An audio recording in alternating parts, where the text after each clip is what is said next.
Hello YouTube, this is an ACE review, and today I'll be looking at a game called Rule the Waves by Naval Warfare Simulations. What is it, you ask? Well, it's a grand strategy game where you get to play as a Grand Admiral of one of the great powers during the early 20th century, from 1900 to 1925 to be precise. Being that you play as a Grand Admiral, your responsibilities will revolve around you maintaining the Navy's budget and juggling it between research, maintaining your existing ships, training the crews, espionage, and finally designing and building your own ships. In addition, you'll get to lead these ships into various kinds of missions such as fleet battles, coastal raids, convoy defense, and so on in a hybrid real-time or turn-based strategy game mode. What sets this game apart from other grand strategy games would be the believable limitations of power that a Grand Admiral would have. For example, you cannot directly declare war in this game, nor can you directly sign a peace treaty. You can, however, influence these factors indirectly. For example, while it's true you can't directly declare war, you can threaten or accuse various powers of wrongdoing, which will eventually lead to war. Something else I found genuinely interesting is how detailed the mechanics of designing and building the ships actually are. You actually have the options of choosing the tonnage of the ship class, what weapons it will have, how much ammo, the speed, and the armor.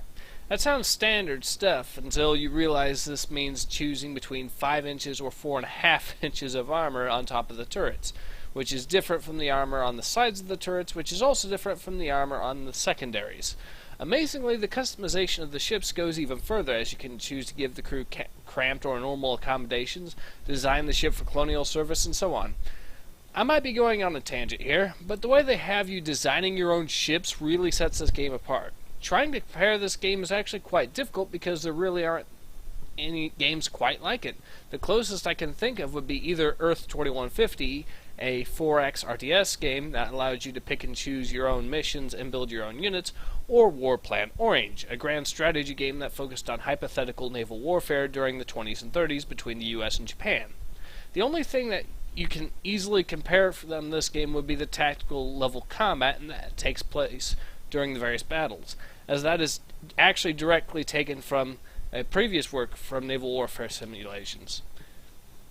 So, speaking of which, the game itself is one you will not find on Steam, GOG, or any of the other well-known game stores. The only place to find this is nws-online.net, which is a war game site that focuses exclusively on naval warfare. Enough on the site, though. Let's go back to the game itself. As I'm sure you have noticed by now, this title is another example of a game that is willing to sacrifice graphics in order to focus on gameplay and game design. The ship's models looks like something that was made from Microsoft Paint, and the sound design is using mostly stock sounds for game audio. These sound like serious negatives, but again, graphics were never really meant to be the focus of this game, and if the gameplay is good, this stuff could be largely forgivable. So, how is the gameplay, you ask? I would say that I really like the battle system that they are currently using.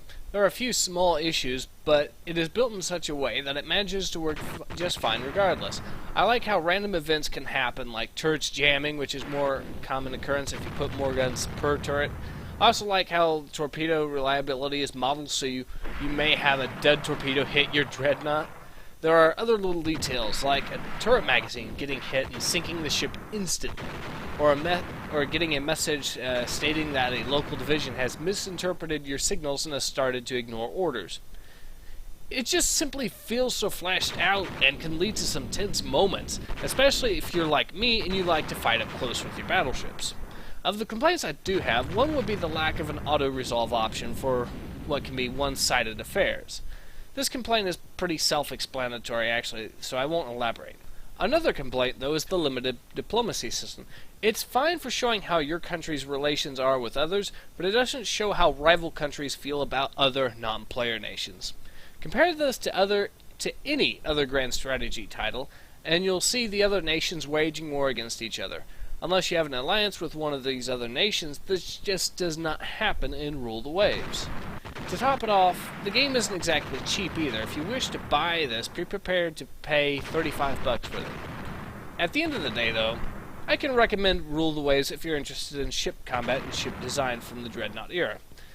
This game is simply one of a kind right now. There's really nothing else like it, and if any of this even remotely interests you, I would strongly suggest checking it out. So that's all I really have to say for this game. Leave your comments in YouTube here. Hope to hear you guys again soon. ASAP.